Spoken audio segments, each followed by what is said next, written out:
तो चलिए अब हम जिस भिन्न का हर बराबर ना हो उसको हम दूसरे तरीके से लगाना सीखते हैं। ठीक है। अब जिस भिन्न का हर बराबर नहीं होता उसको मैंने पहला तरीका आपको बता दिया है, सिखा दिया है, तो अब हम दूसरा तरीका सीखेंगे। ठीक है। तो चलिए अब हम सीखते हैं कि जब भिन्न का हर बराबर ना हो तो उसको उसका दूसरा तरीका हम सीखते हैं। ठीक है। अब हमने पहला तरीका आपको बता दिया है, यदि आपने नहीं देखा है तो आप हमारे चैनल पर जाएं और वीडियो देख लें। उसमें आपको थंबनेल पर आपको लिखा हुआ मिल जाएगा पहला तरीका थंबनेल पर, और आप पहले वीडियो को देखें, यानी जिस भिन्न का हर बराबर ना हो उसको हम कैसे लगाते हैं उसका पहला तरीका आप देख लें। उसके बाद ये वीडियो आप देख ही रहे, दूसरा तरीका आप यहाँ पर समझिए। ठीक है। कि अब हम यदि किसी भिन्न का हर बराबर ना हो तो उसको हम दूसरे तरीके से कैसे लगाते हैं, दूसरा तरीका क्या है, ध्यान से समझिए आप। ठीक है। तो चलिए अब हम देखते हैं कि यदि भिन्न का हर बराबर ना हो तो उसको हम दूसरे तरीके से कैसे लगा सकते हैं। ठीक है।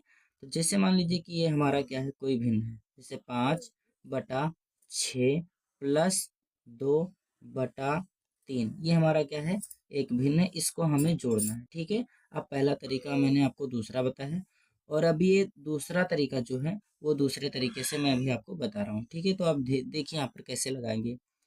तो मैंने आपको पहले ही बता दिया है कि ऊपर वाले अंक को क्या बोलते हैं, हम अंश बोलते हैं, नीचे वाले अंक को हर बोलते हैं, जो ये लाइन होता है बीच में इसको बटा बोलते हैं, इसका मतलब होता है भाग। ठीक है।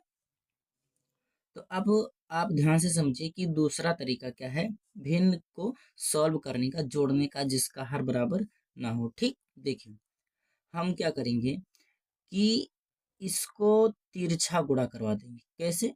तिरछा गुणा करवा देंगे, यानी इस वाले भिन्न का जो अंश है उसको इस वाले भिन्न के हर से गुणा करवा देंगे, और इस वाले भिन्न का जो अंश है उसको इस वाले भिन्न के हर से गुणा करवा देंगे। ठीक। तिरछा गुणा करवाएंगे। तो अब हम इसको क्या करवा रहे हैं, तिरछा गुणा करवा रहे हैं ना। तो अब हम इसको लिखेंगे। तो कैसे लिखेंगे आप ध्यान से देखिए। हम क्या करें, 5 को किससे गुणा करवा रहे हैं, 3 से, तो हम इसको सिंपल तरीके से क्या लिखेंगे, 5 को हम 3 से गुणा करवा रहे हैं तो लिख देंगे 5 × 3। ठीक।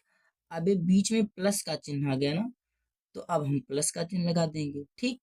और इस 2 को हम किससे गुणा करवा रहे हैं, 6 से, तो हम लिखेंगे 2 × 6। ठीक।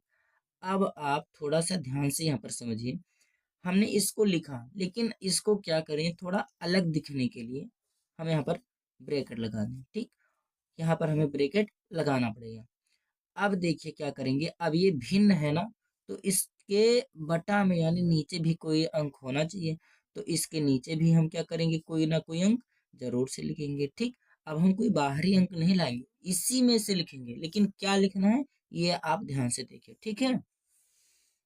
देखिए क्या लिखेंगे, जैसे इस भिन्न का हर क्या है, 6 है, तो यहाँ पर हम 6 लिखेंगे।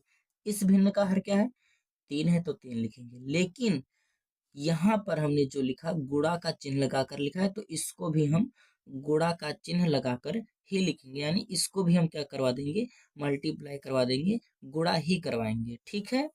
तो अब चलिए अब हम इसको क्या करते हैं, आगे सॉल्व करते हैं। तो यहाँ पर सबसे पहले क्या होगा, जो ब्रैकेट के अंदर जो अंक है उनको हल करना पड़ेगा, और ब्रैकेट के अंदर में हमारे जो अंक हैं उनके बीच में चिन्ह क्या है, गुणा है, तो हम क्या करेंगे, इन्हें गुणा कर लेंगे। जैसे यहाँ पर 5 और 3 के बीच में गुणा का चिन्ह है, तो हम 5 और 3 को जब गुणा करेंगे तो हमारा ये क्या हो जाएगा, 5×3 = 15 हो जाएगा। ठीक।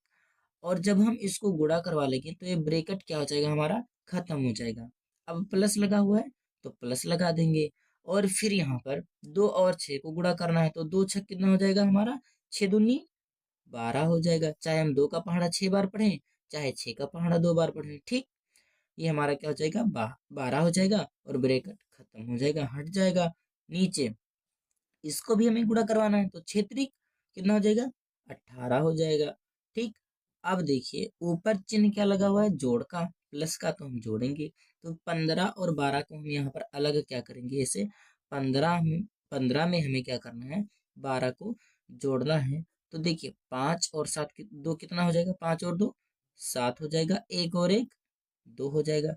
यानी इसको हमने जब जोड़ा यहाँ पर तो कितना आ गया आंसर, 27 आ गया। और नीचे क्या लिखेंगे, जो यहाँ पर नीचे अंक है 18, उसी 18 को हम यहाँ पर लिख देंगे और यही हमारा क्या हो जाएगा, 27/18 आंसर हो जाएगा। ठीक है, ये हमारा भिन्न को सॉल्व करने का दूसरा तरीका है जिसका हर बराबर नहीं होता है। ठीक है, अब इसका एक और तरीका हम दूसरे वीडियो में सीखेंगे। ओके।